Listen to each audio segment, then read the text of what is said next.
Rabbi shrah li sadri wa yassir li amri wahlul 'uqdatam min lisani yafqahu qawli. Subhanaka la ilma lana illa ma 'allamtana innaka antal alimul hakim. Rabbana anfa'na bima 'allamtana. Rabbi 'allimna alladzi yanfa'una. Rabbi faqihna wa faqih ahlana wa ahbabana wa ja'alna muslimin muslimat bi rahmatika arhamar rahimin. Alhamdulillah, kita wajib membaca alhamdulillah. Allah tuh suka kalau hambanya mendengar pujian. Allah tuh suka dipuji, maka kita wajib memuji. Allah tidak suka kalau hambanya malas memuji, maka kita wajib membaca alhamdulillah. Alhamdulillahnya kalau mau dikira nikmat Allah tidak terhitung ya. Wa in ta'uddu nikmatallahi la tuhsuha. Mau dihitung nikmat Allah untuk kita syukuri dengan lidah, tidak mampu menghitungnya. Terutama seperti yang disebut kemarin, nikmat ada di rumah Allah di pagi hari. Bagus kalau kita berdoa ya, doa yang bijak.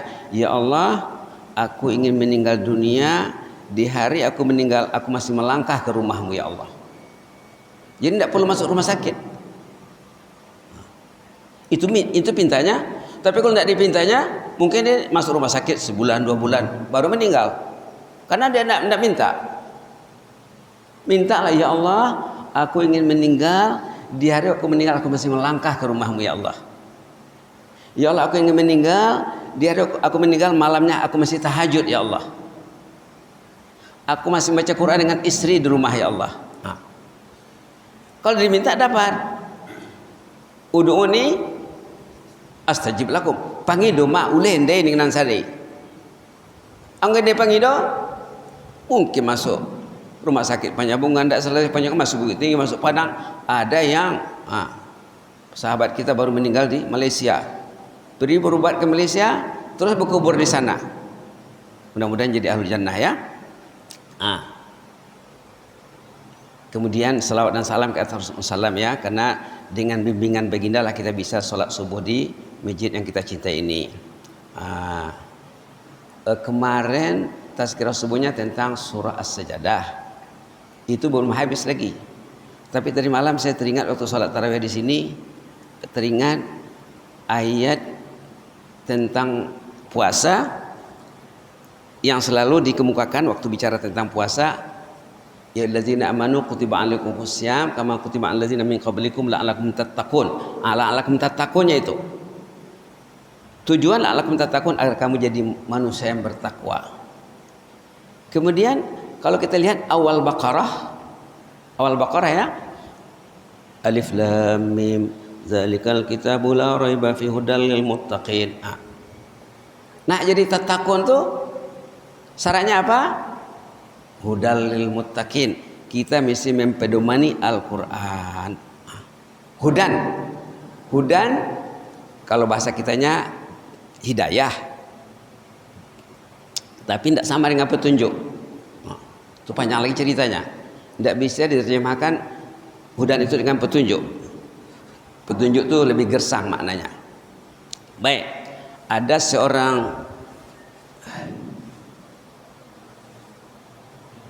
seorang profesor,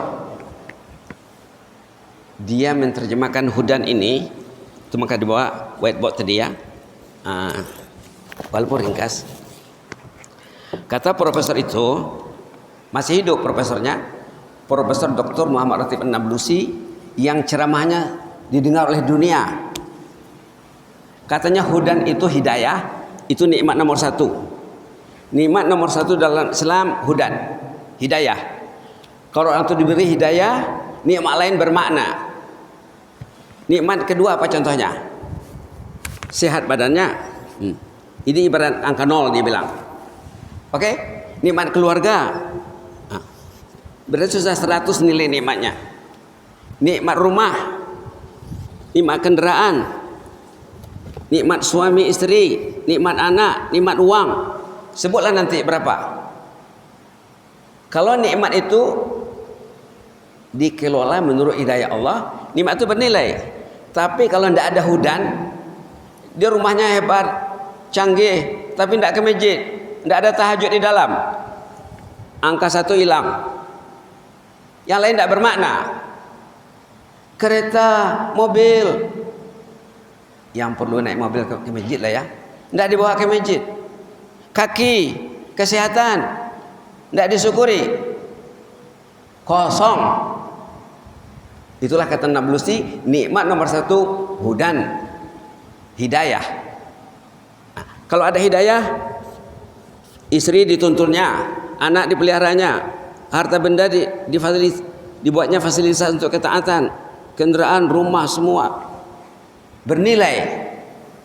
Nikmat nomor 1 hudan, hidayah. Zalikal kitabul la raiba fihi hudal lil muttaqin. Ada doa diajar Nabi ya. Apa katanya? Allahumma inna nas'alukal huda wat tuqa wal afafa wal ghina. Nah, nikmat tidur. Nikmat tidur. Kalau kita tidur dengan niat ibadat, Bu, tidurnya bernilai karena niatnya di bawah hidayah Allah. Berapa jam tidur semalam, Pak? Rata-rata berapa jam? Kalau katalah 6 jam ya. 6 jam tidur semalam. Kalau orang tuh usianya 60 tahun, dia tidur 6 jam semalam, berapa lama dia tidur tuh? Itu matematika nih. Susah ngiranya. 6 itu kan 1/4 dari 24. 60 bagi 4 saja. 15. Berarti kalau usianya 60 tahun, dia tidur 6 jam setahun, semalam ya. Kalau dia tidur 6, Bapak berapa jam tidur? 5. Itu hebat tuh. Tadi ada doanya di posting tadi, supaya kita bisa tidur sedikit Pak, badan sehat. Allahumma shfini bil qalil minan naum warzuqni umran tawilan fi ta'atik. Bapak bisa tidur 4 jam 5 jam. Kalau Bapak tidur 6 jam semalam atau sehari semalam, kalau usianya 60 tahun berarti 15 tahun tidur Pak. Mula 8 jam modomnya, seperti usia 60, 20 tahun modom. Kalau tidurnya di bawah bimbingan hidayah Allah, tidurnya ibadat. Subhanallah. Ini selama ini kita tak pernah niat nak tidur, tak baca doa tidur, tidur saja, ngantuk tidur. Masih tunduk modom, masih tunduk modom, ngantuk tidur. Apa niatnya? Ada niat untuk tahajud? Tidak ada. Ada niat untuk sembahyang subuh ke masjid? Tak ada. Kalau ada pun tak ada apa pun tak apa. Itu tak boleh. Orang yang di bawah hidayah Allah, dia tidurnya ibadat. Dia mesti ke sembahyang subuh ke masjid. Bukan Ramadan saja. Bukan Ramadan saja. Jadi cantik itu ya. Nanti bisa dikirim artikelnya. Kata Nablusi, masih hidup ya, orang Syria. Selama ini berdomisili di Jordania, sekarang sudah pulang ke Syria. Ceramahnya didengar dunia. Kita ceramah di Indonesia, paling-paling orang di Indonesia sama Malaysia yang dengar, di dunia mendengar ceramahnya. Subhanallah. Orangnya dia bidang S3-nya pendidikan sebenarnya, bukan syariat. Dia orang pendidikan, tapi cara berpikirnya mengalahi orang-orang syariat, orang-orang usuluddin. Jadi begitulah Pak ya. Nikmat keluarga, nikmat istri. Tengok ayat dalam surah Taubah tentang suami istri. Nanti pulang ke rumah tengok betapa hebatnya nikmat suami istri ini. Ayat 60, ayat 71. Ini nikmat keluarga. Ada dalam surah Taubah. Kita ingin mengelola, mentadbir, memanage keluarga kita secara Islamik, secara Islam. Boleh dibaca ayat 71, 72. Hebatnya rupanya. Wal mu'minuna wal mu'minatu ba'duhum awliya'u ba'd.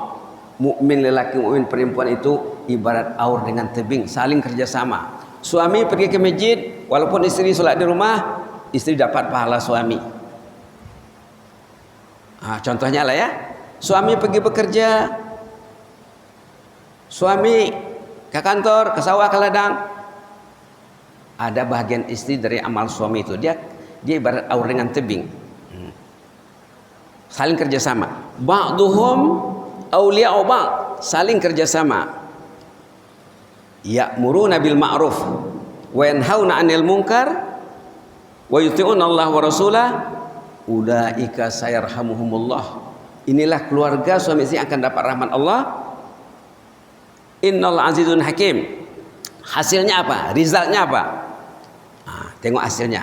Hasil pasangan istri yang dikelola secara Islam.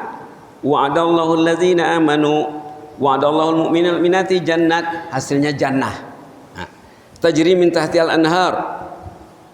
Nikmat minuman yang mengalir di sana. Khalidina fiha wa masakin thayyibah. Disediakan di sana istana-istana yang megah untuk pasangan suami istri tadi. Fi jannati adn wa ridwanum minallah. Ridha Allah akbar, jauh lebih hebat lagi. Wa zalika huwal fawzul azim. Inilah kejayaan yang gemilang. Kalau rumah tangga itu, bahtera rumah tangga itu diatur menurut agama Allah, suami membantu istri. Songon siala sampagul. Sama kelurah sama menurun, ke bukit sama mendaki, seiring dan sejalan. Jangan seiring bertukar jalan. Seiring sejalan ya antara suami dengan istri. Suami baca Quran, istri baca Quran. Suami tahajud, istri tahajud. Kan ada dalam hadis, Allah merahmati suami kalau dia bangun di malam hari lalu dia tahajud, dia mohonkannya istrinya katanya. Allah merahmati istri kalau dia bangun di malam hari dia tahajud, dibangunkannya suaminya.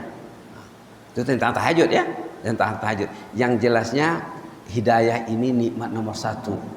Hudal lil muttaqin. Zalikal kitabu la raiba fi hudal lil muttaqin. Puasa tujuan kita untuk muttaqin. Jadi kita mesti tahu Quran sikit-sikit. 2 ayat, 3 ayat.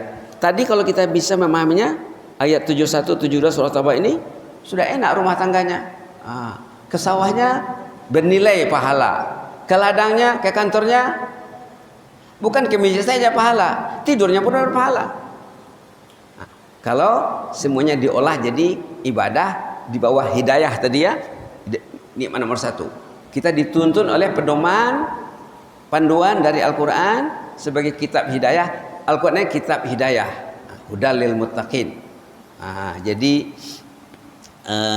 doa tidur tadi bagus Pak ya. Boleh kita baca dulu, nanti bisa di print kertasnya dikasih sama jemaah. Allahumma shfini bil qalil minan naum warzuqni umran tawilan fi ta'atih. Ya Allah, kasih aku tidur sedikit. Bapak tidur 4 jam. Cukup. Kami dulu sejak dari Purwobaru di Mustafawiyah tidur 4 jam saja. Dilatih. Tidak pernah tidur 5 jam. Karena sudah cukup. Apalagi dengan disokong oleh doa ini. Ya Allah, berilah saya peluang tidur sedikit, tapi sehat dan bermotivasi, dan saya ingin diberi usia yang panjang dalam berbuat taat. Orang yang hidupnya di bawah hidayah Allah, semuanya bernilai. Kalau tidak ada hidayah, rumah tidak bernilai. Rumah tidak ada Quran di dalam, tidak ada tahajud, tidak ada zikir. Kata Rasulullah, rumah yang kosong dari zikir itu kubur, penghuninya mayat. Megah rumahnya, hebat rumahnya, tapi nilainya nilai kubur. Hebat penghuninya, tinggi pangkatnya, tapi nilainya mayat. Baca deh hadis ya. Pentingnya nikmat hidayah tadi. Mudah-mudahan bermanfaat. Nanti kita lanjutkan lagi. Mudah-mudahan sampai ujung Ramadan kalau bisa ya, badan sehat, kita lanjutkanlah sikit-sikit, kita cari topik-topik yang menarik. Patutnya ini dibicarakan waktu bicarakan la'allakum tattaqun tadi, agar kita menjadi orang yang bertakwa. Bertakwa apa? Bertakwanya tidurnya ibadat, kerjanya ibadat, ke rumahnya ibadat, ke kantornya ibadat, suaminya suami ibadat, anaknya anak ibadat. Meninggal ayah, anaknya anak ibadat, pahala mengalir. Ayahnya mati, pahalanya hidup. Tapi anak tak dididik, istri tidak diterbiah, meninggal ayah, meninggal suami, tinggalkan anak yang tak tahu jalan ke masjid, tak tahu pegang Quran. Ayahnya mati, dosa tak mati. Ayahnya mati, dosa tak berhenti, tak berhenti-henti. sampai ke anak cucu nanti karena tidak dikelola menurut hidayah Allah ini. Ini pentingnya Pak ya. Mudah-mudahan bermanfaat. Jazakumullah khairan. Inni uhibukum fillah. Wassalamualaikum warahmatullahi wabarakatuh.